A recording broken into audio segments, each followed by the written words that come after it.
I had been hiking through that part of the valley for a few days before I even thought about staying there.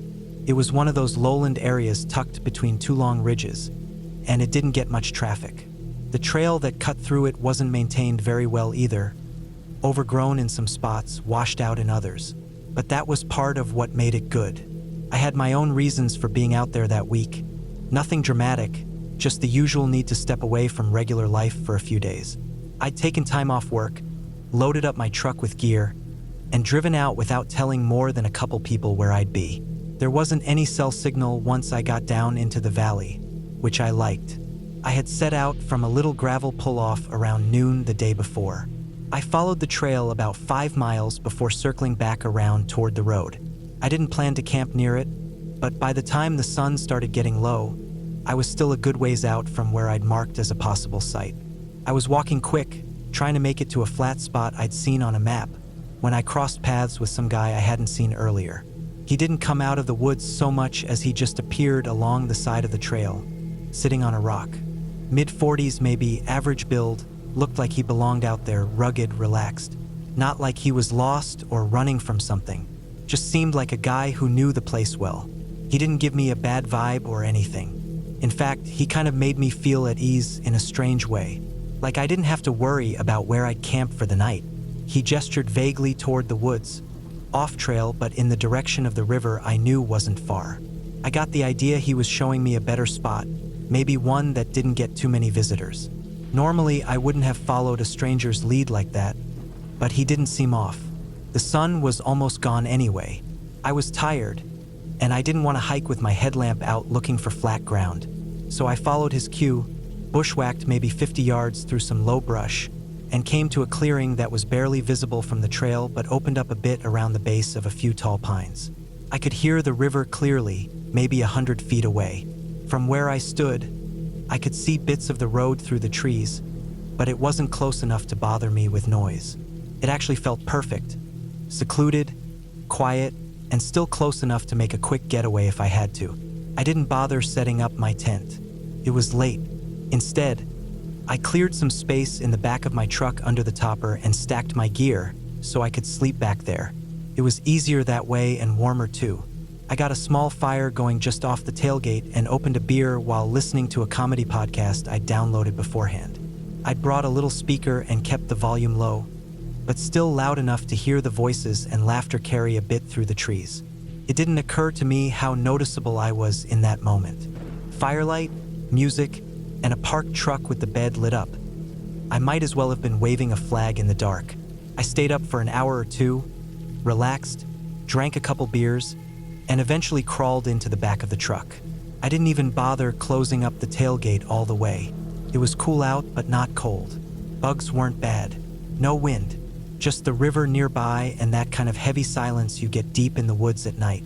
When I finally lay down, I felt like I'd sleep well. And I did. Sometime early the next morning, I woke up and knew it was already bright out. The air had that blue-white light that comes just after sunrise. It was quiet again, no birds yet, which was strange. Normally, you hear them going off at first light. I crawled out of the back, stretched my legs, and walked around the site a bit. Everything was where I left it.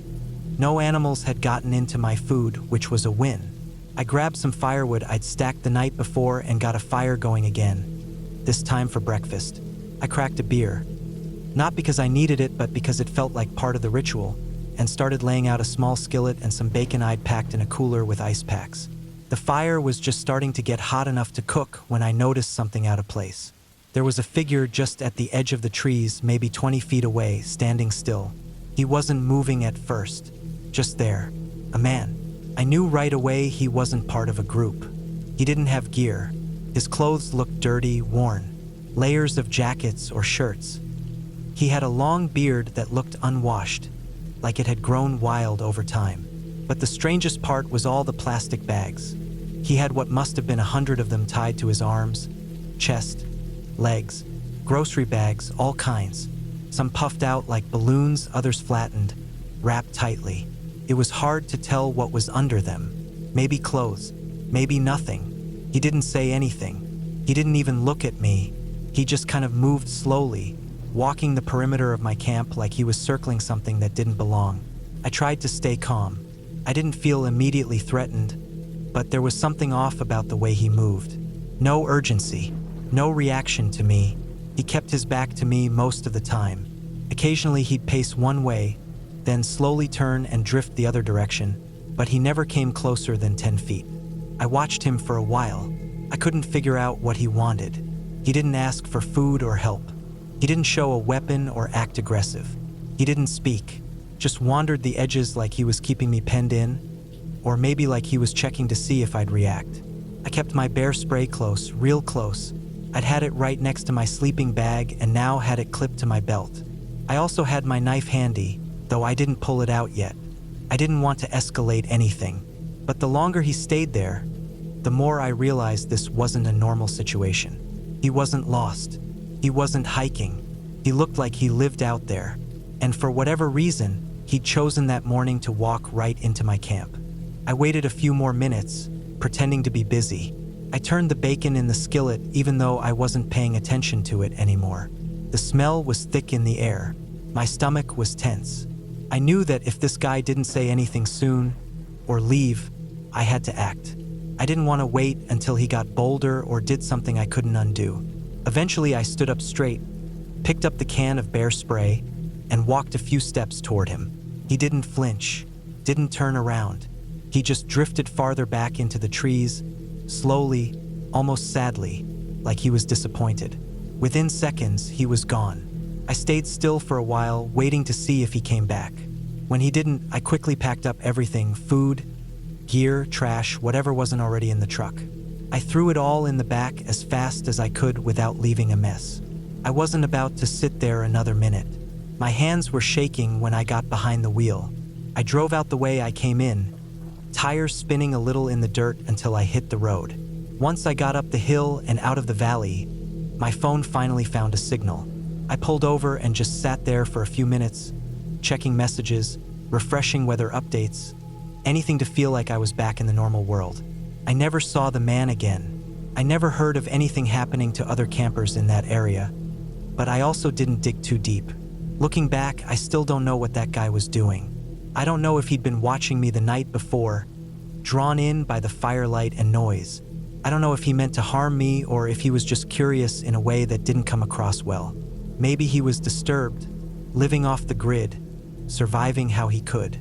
Maybe the bags were how he carried things, or maybe they were something more personal, some kind of protection, a layer between himself and the rest of the world. What sticks with me the most is how quiet he was, not just in sound, but in presence. He moved like he belonged out there more than I did, like the woods had accepted him and I was the one intruding. I haven't camped solo since, not completely alone anyway. I still love being outdoors, still go on hikes, still sleep under the stars sometimes. But I make sure there are people nearby, even if it's just a ranger station a few miles out. I also don't keep lights or music on at night anymore. I don't let myself be a beacon, because out there, when no one knows where you are, the wrong kind of attention is the last thing you want. And that morning, for reasons I'll never fully understand, I got it. It was around 10 years ago, but I remember most of it like it just happened. I had taken a weekend off work, a rare thing for me at the time, and decided to drive out to Ginny Springs in Florida. I'd never been there before, but some coworkers had mentioned it, how the water was crystal clear, how people tubed down the river and camped along the edge. I was looking for something quiet and peaceful, away from emails, phones, and all the regular noise that seemed to follow me everywhere back then. I packed up my tent, a small cooler, a sleeping bag, and enough stuff to last a couple of nights, then hit the road. I got there in the early afternoon, a little after 1 p.m. The place was more crowded than I expected. Tents were spread out in patches, some tucked between trees, others closer to the water. I drove in slowly, the tires crunching over the dirt road, taking my time to find a decent spot.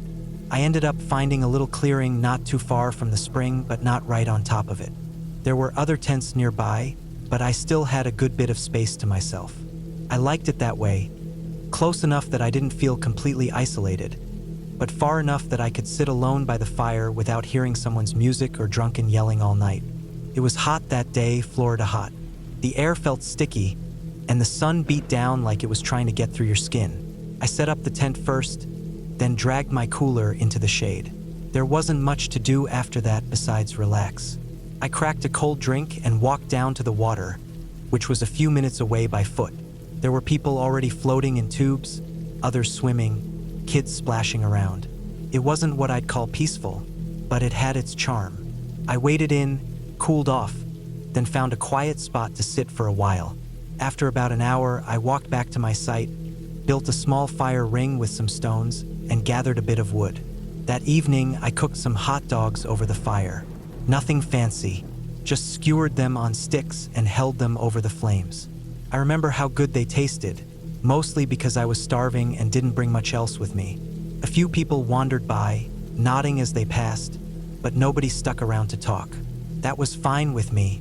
The sun dropped behind the trees, and the spring's buzz dulled into crickets and the occasional hoot from something out in the woods. It was getting cooler by the hour. Around 10 p.m., I zipped up my tent and climbed into my sleeping bag, feeling that good kind of tired that comes from being outdoors all day. I woke up sometime in the night to the sound of something massive hitting the ground. It was loud, louder than anything I'd heard in a long time. It shook the ground in a way you don't usually feel unless you're near something big. For a second, I thought it was thunder, maybe lightning had struck nearby, but it wasn't the right sound. It wasn't a boom. It was a kind of deep cracking and then a crash that kept going, branches splitting with splintering, and then a final thud that seemed to punch the earth. Lying there in the dark, I didn't think too much of it at first. Maybe a tree fell. The forests around the springs were full of big old trees. Some thick oaks, some tall pines. That kind of thing probably happened all the time, especially if one was dead or rotting from the inside. I figured it fell off in the woods somewhere. Big trees, big sounds. I rolled over and tried to drift off again. But then I started hearing voices. At first, it was just a few, kind of low, like someone was talking across the camp. But they didn't stop. They got louder and more urgent. More people joined in, footsteps moving fast on the dirt and leaves. Flashlights flicked on. I could see the beams moving just outside my tent, some bouncing fast like people were running, others sweeping the ground slowly. The voices weren't laughing or joking. They were rushed and sharp, like something was wrong. I unzipped my sleeping bag and pulled on a shirt, then slowly unzipped the front of the tent and stepped out. The night air hit me fast, cooler than it had been, and the ground felt soft under my bare feet. I saw a group of people maybe 50 feet away, a cluster of lights pointing toward the ground. A few more were walking back and forth, heading toward that spot with quick steps. I walked a few steps toward them and looked down the path. That's when I saw it. A tree had fallen. Not a small one, this thing was massive. The trunk had to be a few feet thick, and the branches stretched across the ground like broken arms. It had come down right across one of the campsites, flattening a tent that was now barely visible under the bulk of the tree. It looked unreal, like one of those disaster drills you see on TV. People were standing around it, some just staring, others pacing. One guy was down on one knee next to the tent, trying to look under what he could. Nobody was yelling, but it was clear from their faces something had gone horribly wrong. I didn't go closer.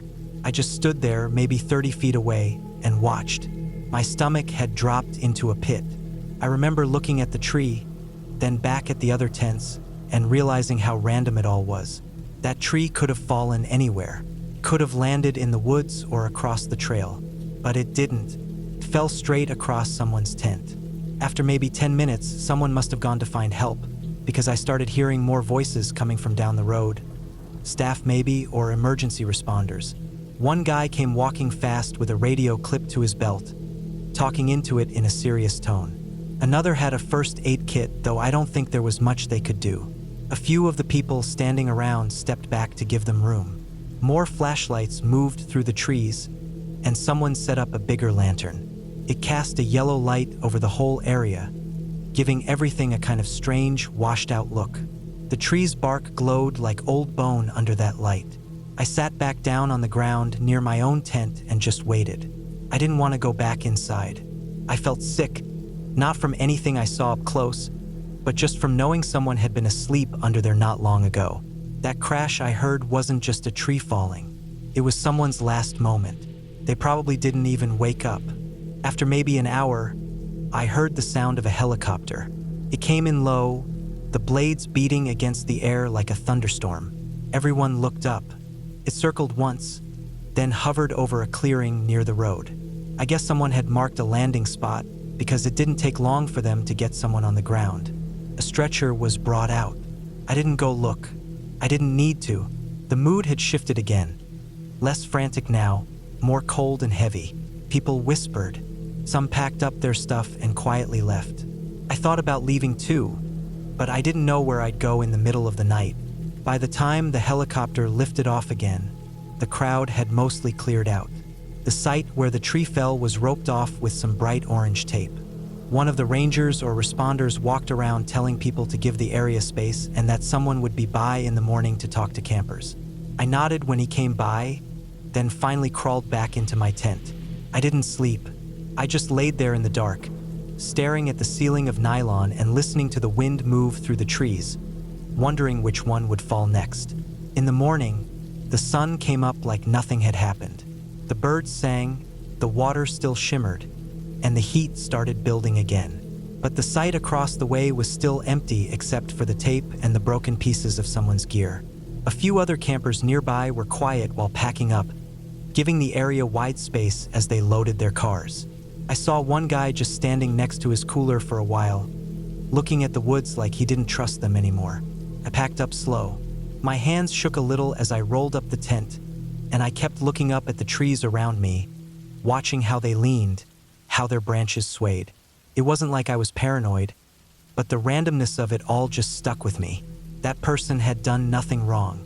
They weren't climbing trees or doing something stupid. They were just asleep in a tent, just like I'd been. Before I left, I walked over to the edge of the site and looked again. The tree was still there, though they'd cleared away some of the debris. It looked even bigger in the daylight. Part of the trunk had split near the base, and you could see the inside was soft and dark with rot. Probably gave out with no warning.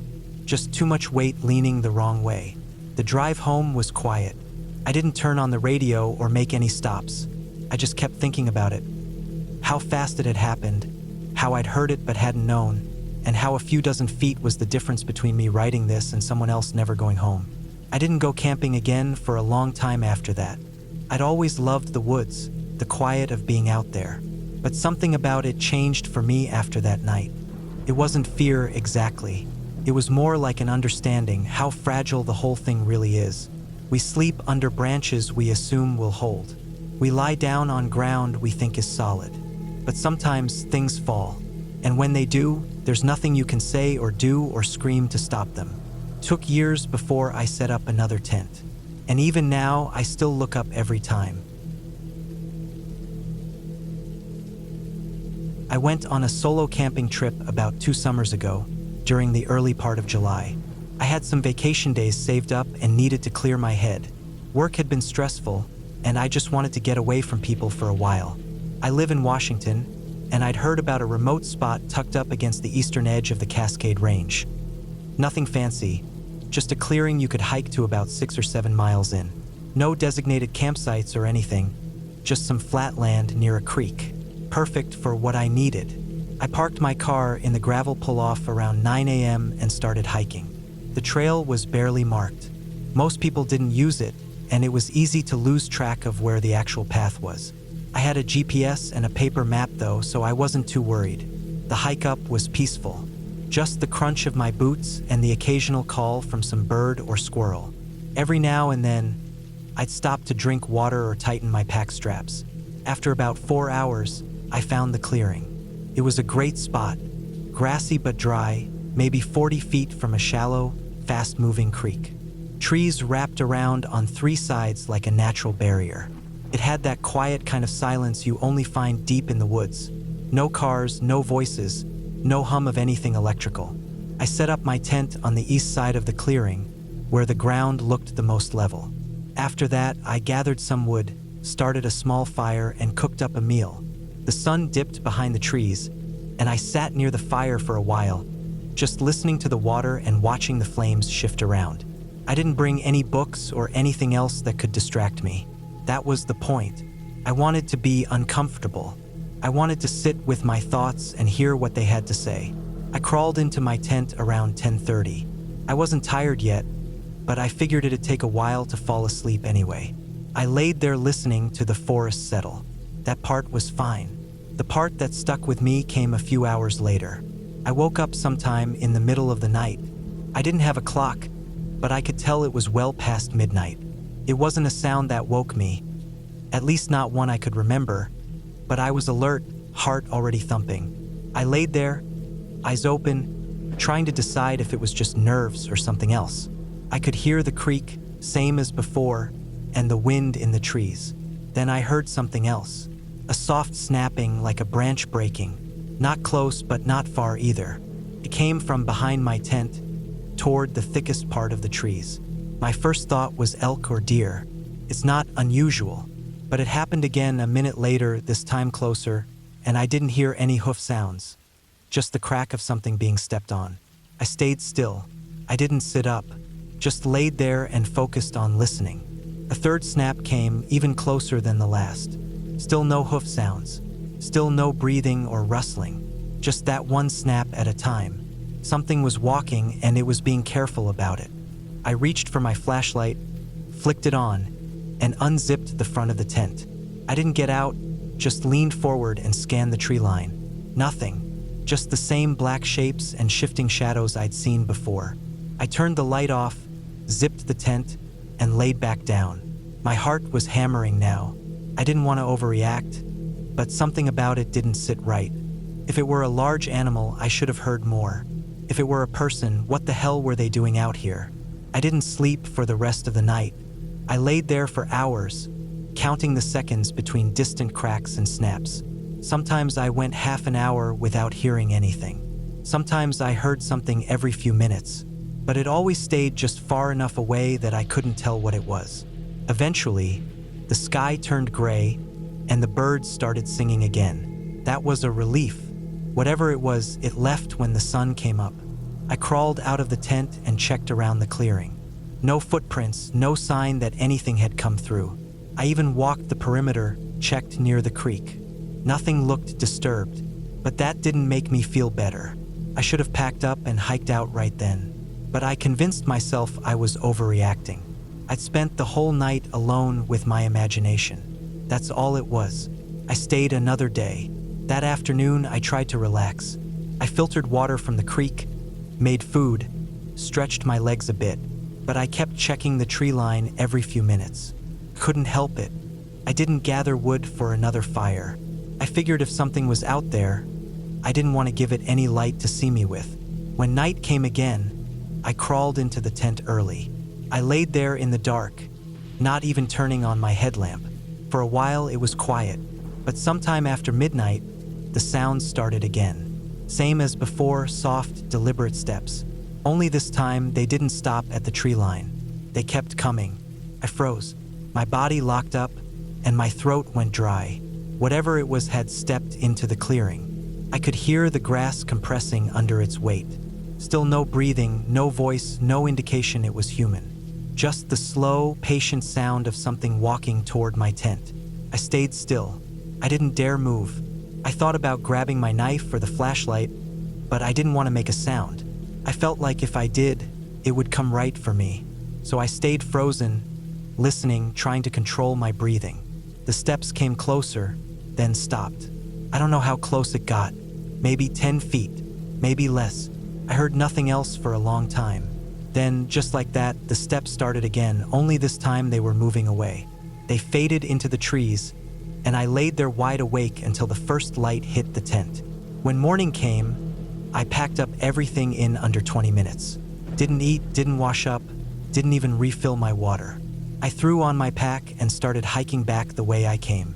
I kept checking behind me the whole time. I never saw anything, never found a footprint, but the sense of being watched never left me, even as I made it back to my car and drove away.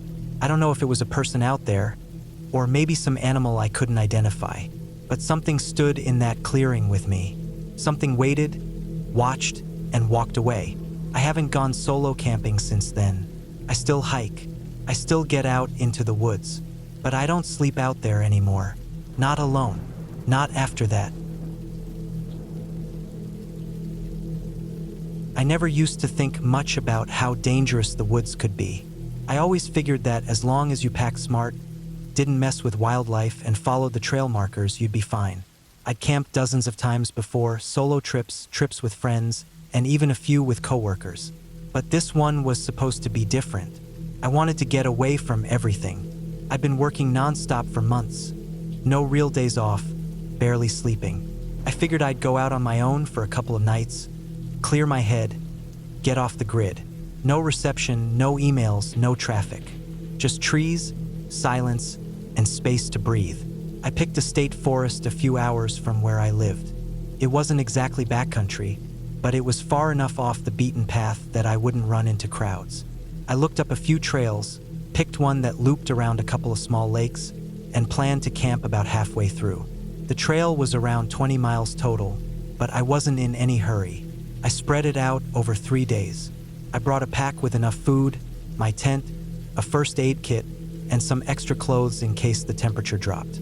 I packed light, but I made sure I had what I needed. I parked at the trailhead mid-morning, locked up my car, slung my pack over my shoulders, and started in.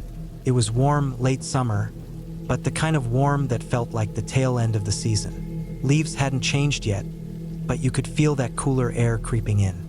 I hiked about 6 or 7 miles that first day. The trail was well marked, but quiet. I only saw 2 other people the entire time, both heading in the opposite direction. I gave them a quick nod and kept walking. I liked that, being alone out there. It was quiet in a way that you just don't get anywhere else. That first night, I set up near one of the lakes, maybe 50 yards off the trail. I could hear frogs in the distance and the occasional bird call. Nothing else. I boiled some water, made a little freeze-dried pasta meal, and sat there just listening. It got dark fast. I hadn't realized how early the sun was setting already. I climbed into my tent, zipped up the door, and lay there for a while with my headlamp on, reading. Eventually, I turned off the light and just listened. There was a breeze through the trees, but otherwise it was still. I fell asleep easily. I woke up once in the middle of the night. It must have been around 3, judging by the way the moon looked. I had to piss, so I unzipped the tent and stepped outside. It was cold. My breath fogged up in the air, and the ground was damp with dew. I walked a few steps from the tent, did my thing, and stood there for a second, just looking out over the trees and water. Everything looked blue and silver in the moonlight. I remember thinking how strange it was that it could look so calm and yet still make me feel uneasy. Something about the shadows. Something about how quiet it was. I shook it off and went back inside. The second day was supposed to be the longest hike, about 10 miles to the other side of the loop. I got an early start. I boiled some water for coffee, ate a granola bar, and packed everything up. The trail got more rugged that day. A lot more elevation change, more switchbacks, and it felt like the trees got thicker. I didn't see anyone at all the entire day. There were stretches where I couldn't see more than 10 feet ahead of me because of how dense the brush was. Every now and then, I'd stop and listen, just to hear if anything was moving out there. Birds, squirrels, the wind. It was there, but it felt like it was pulling back somehow, like something had gone quiet. I don't know when I first noticed it, but sometime around mid-afternoon, I realized I kept hearing something behind me. Not all the time and not loud, just this crunching sound, like someone stepping on dry leaves. But every time I stopped and looked, there was nothing. I figured it was an animal, a deer maybe, or a raccoon following the scent of my food. I tried not to think about it too much, but it stuck in my head. I made camp just before sundown that night. I found a clearing off the trail, wedged between 2 thick stands of pine. There was no lake this time, no real view, just dense woods on all sides. I was more tired than I expected to be. My legs were sore, my shoulders ached, and I was starving. I heated up some food, ate fast, and laid down before it even got fully dark. I should have felt relaxed. I was alone, nothing around, but I couldn't shake that feeling that something was just a little off. It wasn't anything obvious, just a kind of alertness that wouldn't go away. My body felt tense even though I was exhausted. I lay there for what felt like hours, not moving, just listening. That's when I heard it again. The footsteps, crunching leaves, same slow rhythm. One step, pause, another step, pause, like someone was walking, but trying not to make noise. I didn't move. I held my breath and stared at the roof of my tent. The sound came from behind me, from the direction of the trail, maybe 20 feet away. I kept thinking it had to be an animal, but it didn't sound like that. I've heard deer move through the woods before. They're fast, jittery. This was slower, deliberate, like a person who didn't want to be noticed. I didn't move, didn't make a sound. After a while, the footsteps stopped. I waited at least an hour before I let myself sleep. Even then, I never really fell all the way asleep. I kept waking up, hearing twigs snapping in the distance, or the wind changing direction and rustling the branches. Every time I thought I was about to drift off, something would shift outside and pull me back awake. When morning finally came, I packed up fast. I didn't eat. I just wanted to get back to the car. It was only a few miles out at that point. My muscles were stiff from barely sleeping, but I forced myself to keep a steady pace. I didn't want to stop. I didn't want to take a break. I felt like something was just behind me the entire time. About an hour into the hike back, I stopped to take a leak just off the trail. That's when I noticed it. There were tracks. Not boot prints, not really. They looked more like the flattened pattern of a shoe, but spaced weirdly, like someone had been walking slow, almost dragging their feet. The prints were fresh. They'd been laid down sometime in the last 12 hours. They followed the same trail I had taken, same direction, but they didn't look like they'd come from in front of me. They were behind me. That meant someone had followed me during the night, quietly, carefully, and then disappeared again before morning. I didn't waste time. I picked up my pace and didn't look back. Every sound in the woods felt sharper now. Every breeze, every bird call, every creak of a branch overhead. I kept scanning the trees for any sign of movement. I didn't see anything, but that didn't make me feel better. I reached the trailhead around noon. My car was still there, untouched. I threw my pack in the trunk, got behind the wheel, and locked the doors before I even started the engine. My hands were shaking. I sat there for a minute, just breathing, trying to calm myself down. I didn't call the cops. I didn't report it. What was I supposed to say? That I heard footsteps? That someone might have followed me? I had no proof, no photo, no clear tracks, just a feeling and a couple of vague marks in the dirt. But I knew what I'd heard. I knew I hadn't imagined it. And I knew I wouldn't be going back there alone again. That night, back home, I unpacked my bag. My food was still there. My gear was untouched. But one thing was off. There was a piece of string tied to the zipper of my tent. Bright orange. It wasn't mine. I hadn't brought anything like it. It wasn't there the day before. I would have noticed. I stared at it for a long time. Just a little string, about 6 inches long, looped and knotted around the zipper pull like a tag. That's when it really hit me. Someone had been there, right outside my tent, close enough to reach down and touch it, to tie that string on. And they didn't take anything, didn't hurt me, just left a mark, a signal, a message, maybe, something I still don't understand. It's been months since then. I still think about it all the time. I haven't gone camping again. I'm not sure I ever will, because now I know. Just because you're out there alone doesn't mean you're really alone. And sometimes it's not the animals you have to worry about. It's the people who hide in the quiet. The ones who know how to move without making noise.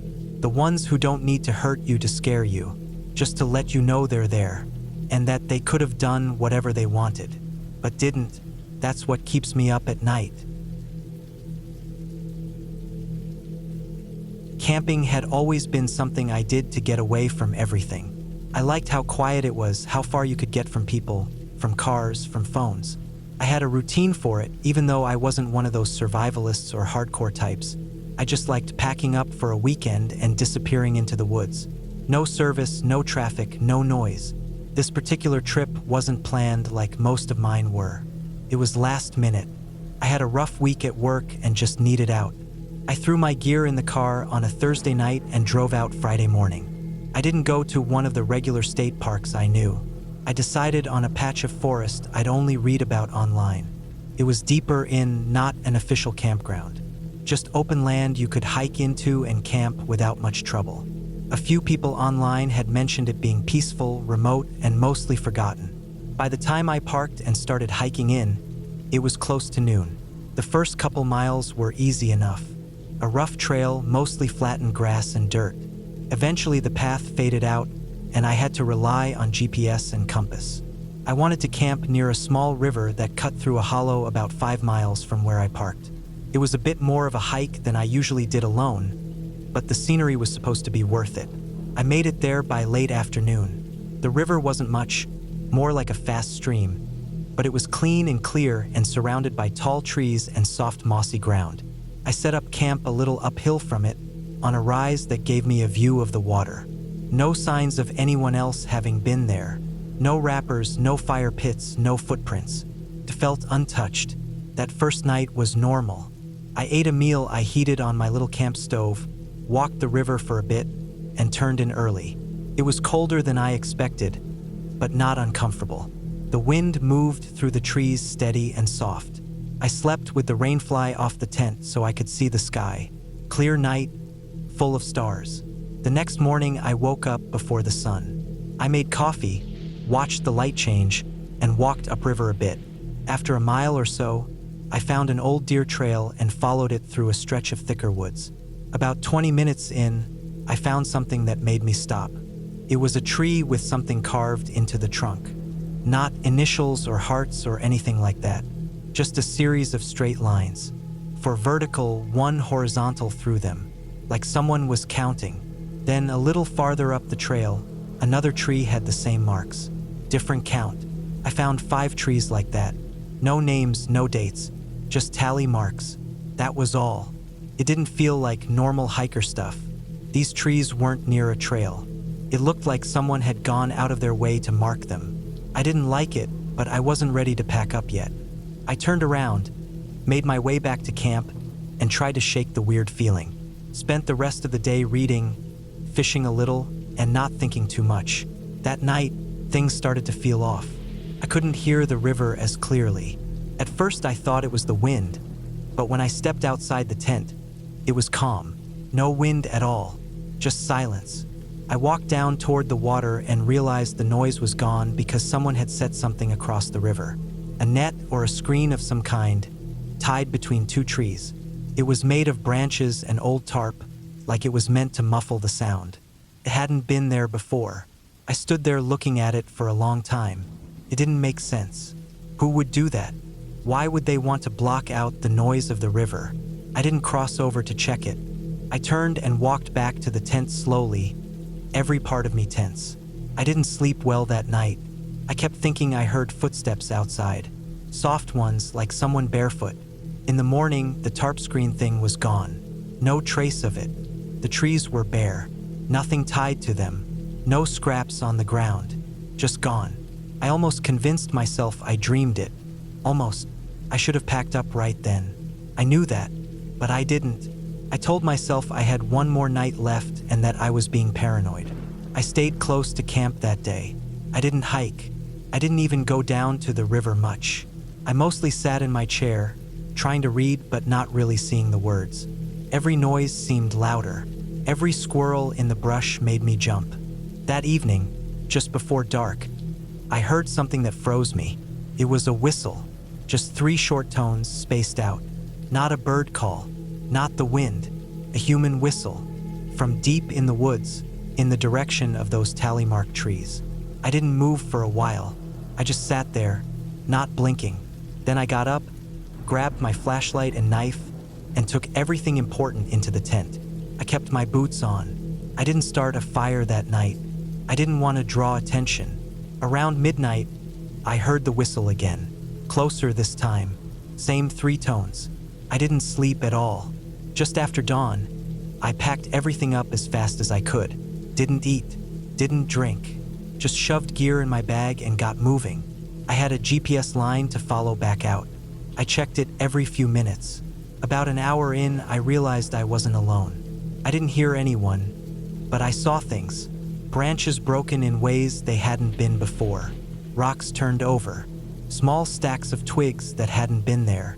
Like someone was leaving signs behind me, or ahead of me, or maybe they were just there watching. 3 hours into the hike, I passed a tree with fresh marks. Tally marks. 5 vertical, 1 horizontal. Still sticky with sap. That tree hadn't had anything on it when I passed it on the way in. I started moving faster. Another hour and I finally reached my car. It looked untouched. I threw my pack in the back seat, locked the doors, and started the engine. I drove fast, too fast for the road, but I didn't care. I didn't stop until I hit pavement. I didn't stop until I was halfway home. When I finally pulled into my driveway, I sat in the car for a long time, just breathing. I went inside, unpacked slowly, and took a long shower, but I didn't feel clean. I kept thinking about those marks, that tarp, that whistle, how everything had felt fine at first, then off, then wrong, like someone had been waiting, watching, and I had walked right into it. I never went back to that stretch of forest. I deleted the GPS files, threw out the printed maps. I haven't camped alone since.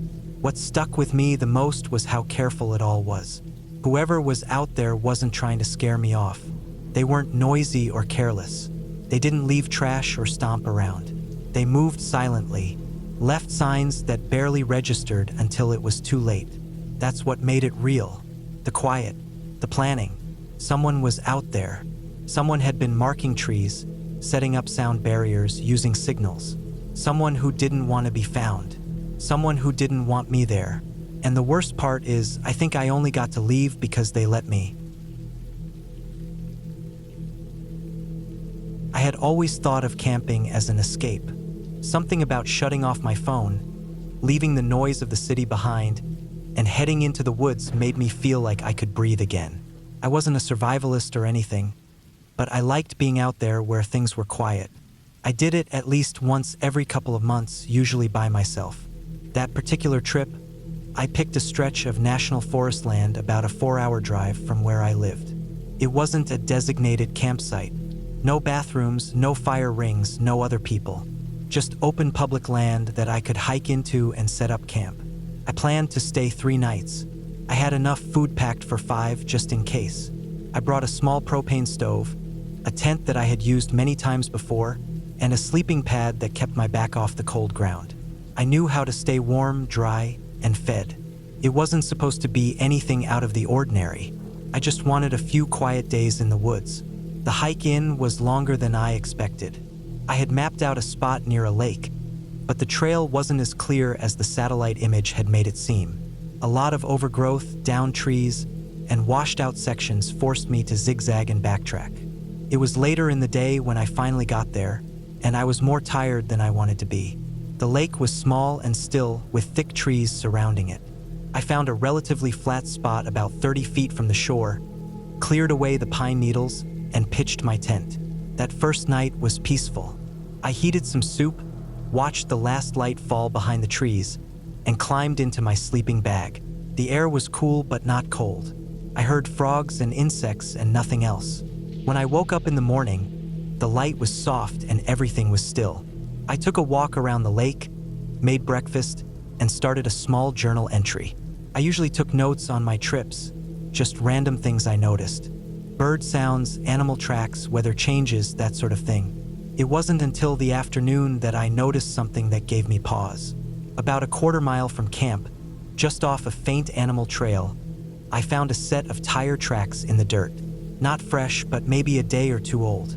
Not ATV tracks either, these were full-size, deep grooves like from a truck or a jeep. The trail they followed wasn't marked on any map I had, and the brush on either side was dense enough that I couldn't figure out where the vehicle had come from or gone. It was weird, but not impossible. Some hunters drive deep into the woods and no old access roads.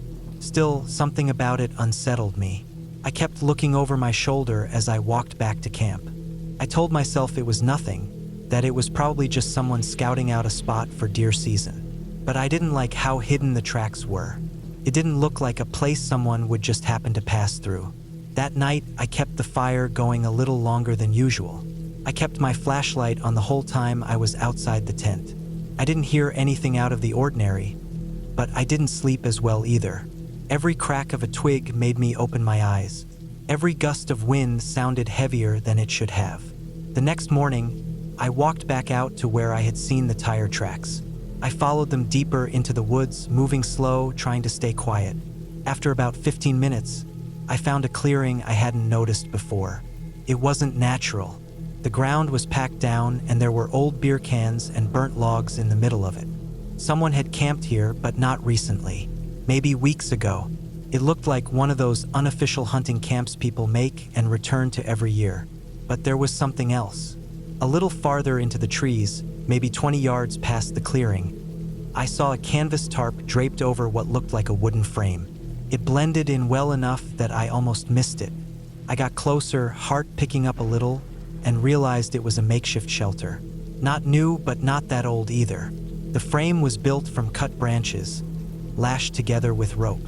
The tarp was worn but intact. Inside, there were a few plastic crates and some moldy sleeping bags. I didn't touch anything, but I crouched down and looked around. It didn't look abandoned. It looked like someone had just left it for a while. That was enough for me. I turned around and walked back to my own camp, taking a longer route so I wouldn't be followed easily if someone was nearby. I didn't run, but I kept my head on a swivel. Back at my tent, I packed up everything quickly. My hands were shaking a bit, and I had that weird gut feeling that someone had been nearby, maybe even watching. I left no trash behind, made sure the fire pit was out cold, and started the hike back to my car. I didn't take the same route out. I wanted to avoid that clearing entirely, so I cut a new path that added about an hour to my hike. The woods were silent the whole time, but I couldn't shake the feeling of being followed. I didn't see or hear anyone, but the hair on the back of my neck stayed up. When I finally got back to my car, everything looked the same. No broken glass, no signs of tampering. I loaded my pack in the trunk and started the drive out, taking the bumpy dirt roads slow, checking my mirrors every few minutes. About 30 minutes into the drive, on one of the narrow forest roads, I came around a bend and saw fresh tire tracks in the mud ahead of me. They were deep and wide, same type I had seen near the lake. The road wasn't wet anymore, but the tracks hadn't been there on my way in. That meant whoever had made them was there sometime after I had arrived. And from the direction of the tracks, it looked like they had come from deeper in the woods and were headed out. I drove slower after that, more carefully. I didn't want to catch up to anyone, and I definitely didn't want anyone catching up to me. I never saw another vehicle, but I kept the windows up and my eyes on the tree line. By the time I reached the main road, it was almost dark. I didn't stop until I was nearly halfway home. I never called anyone about what I found. I didn't want to try and explain it.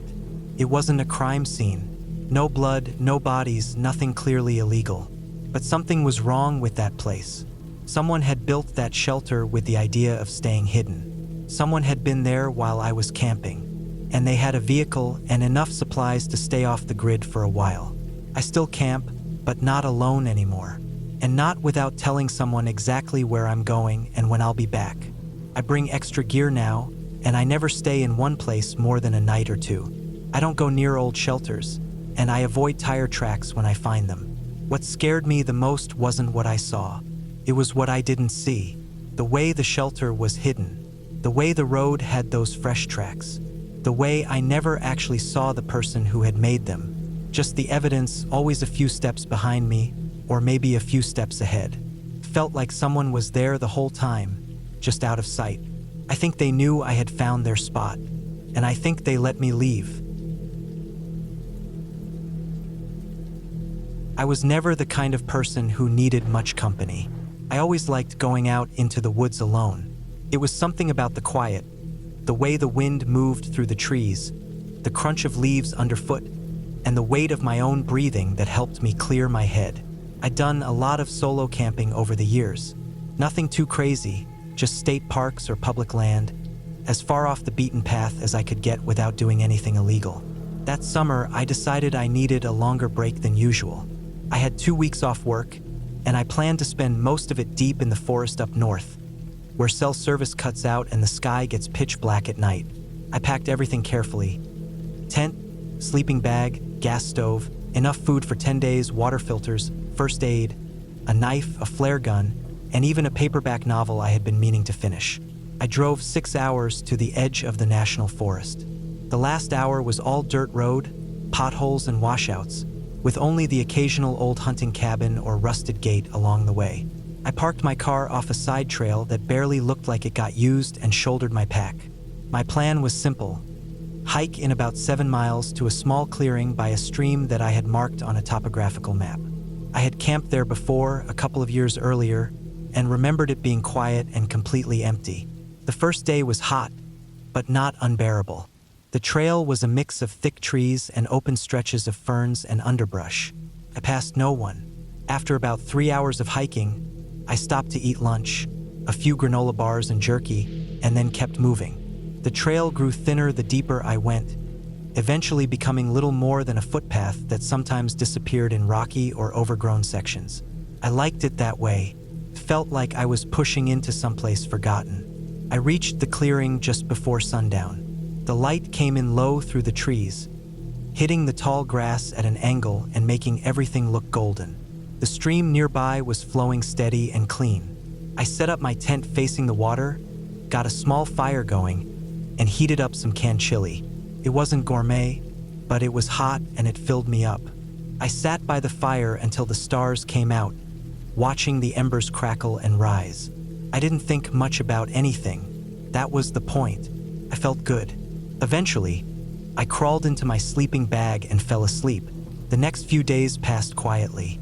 I hiked around during the day, fished a little, read my book, and kept a small fire going most evenings. The weather stayed clear. There were a few deer that came down to the stream to drink, and once I saw a black bear far off across a ridge, but it never came close. Everything felt normal, like the way camping should be. On the 5th day, though, I noticed something strange. I had wandered farther from camp than usual, trying to find a better fishing spot. While walking along the stream, I found a small pile of stones stacked in a neat triangle near the edge of the water. I stopped and looked at it for a while. It was probably just something another camper had made, but it looked recent, like the stones had just been taken from the stream bed. I hadn't seen anyone else for days. It didn't spook me, not really, but I did take note of it. I figured maybe someone had passed through recently.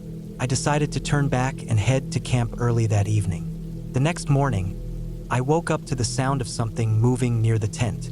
It was still dark out, probably around 4 in the morning.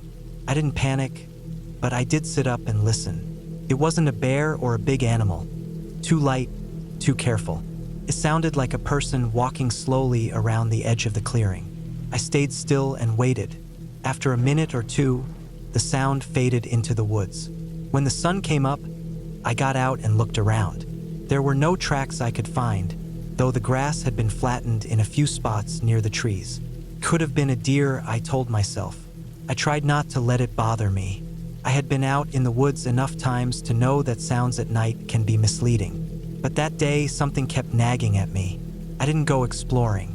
I stayed close to camp, kept my fire going longer than usual, and checked my gear carefully.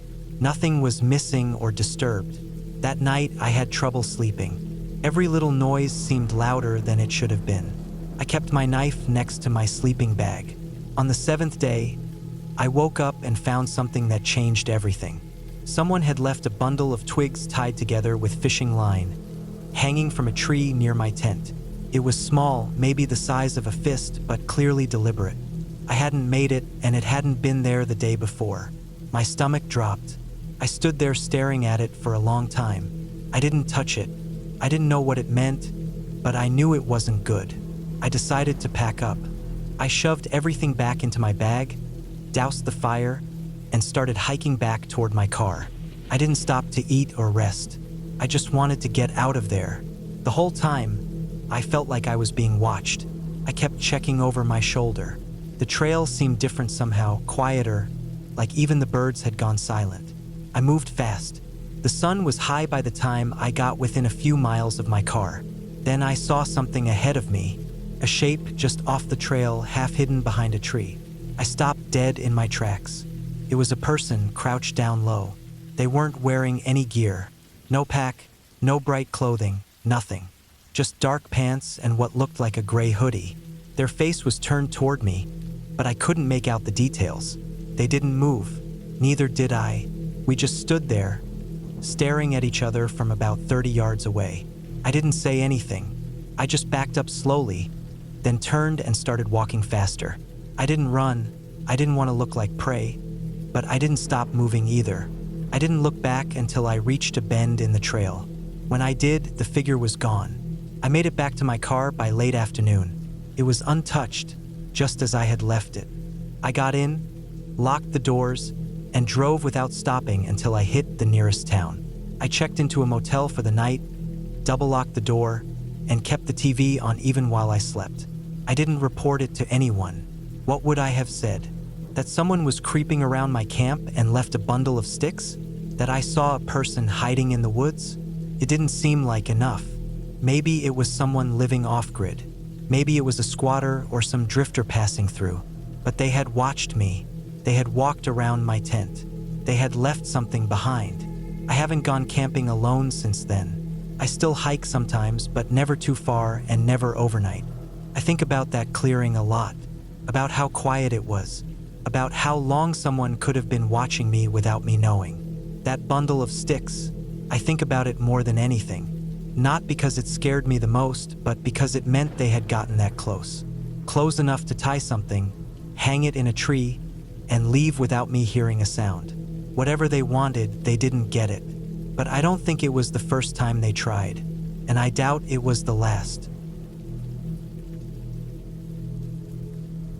When I was younger, probably around 14 or 15, my family used to spend a lot of our summers camping at this state park a couple hours from home. It was the kind of place with just enough amenities to keep parents happy.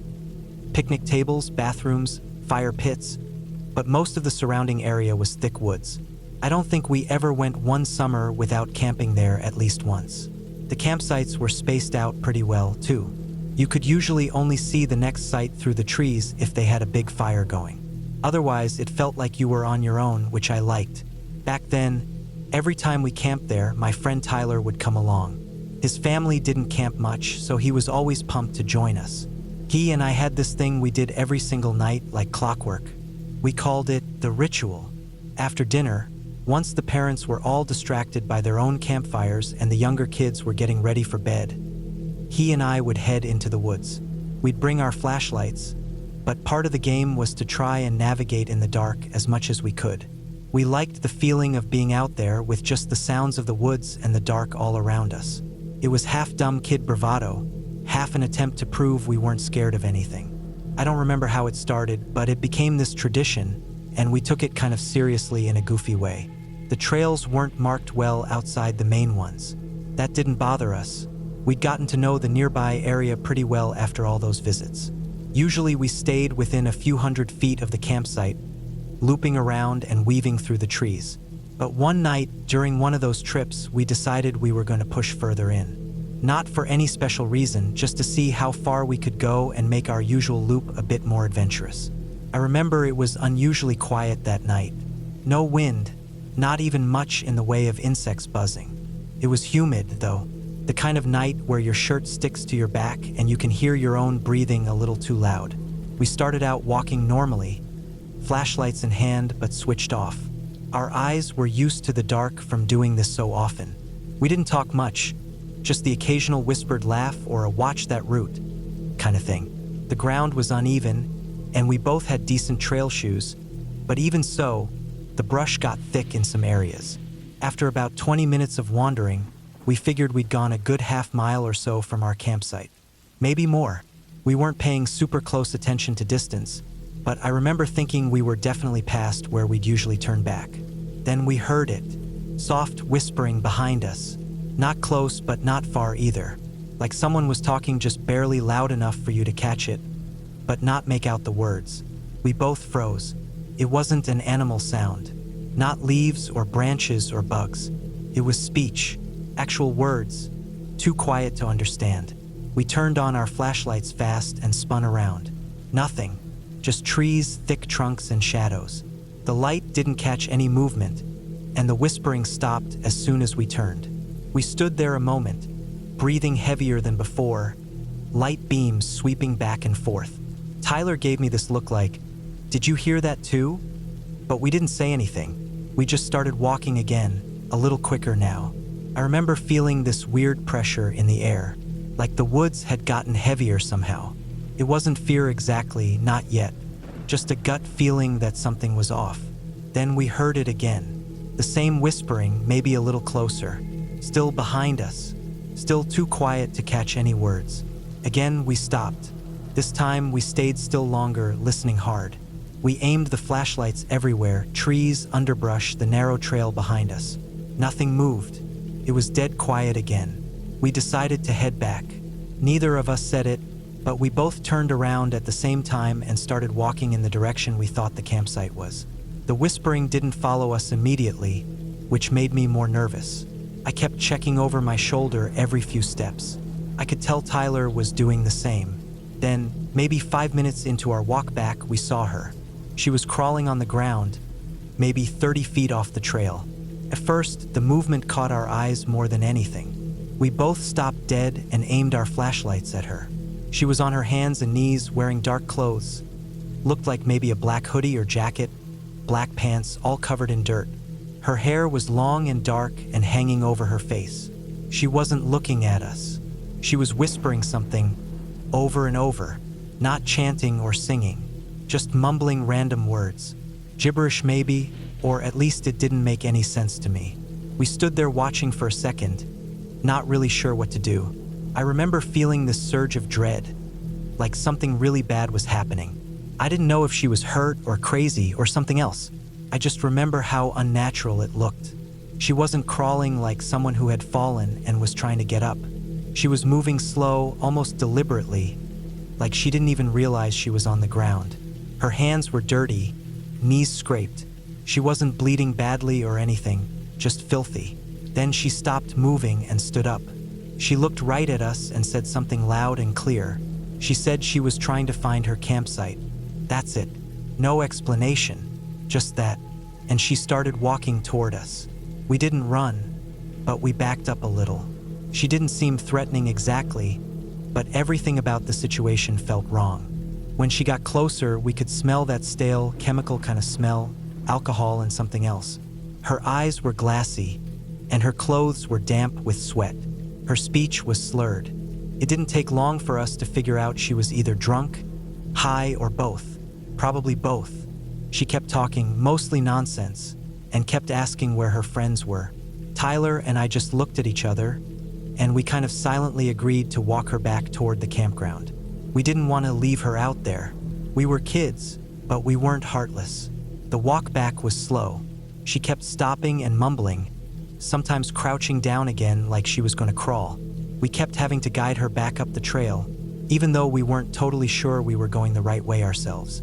It felt like it took forever, even though it was probably 20, maybe 25 minutes.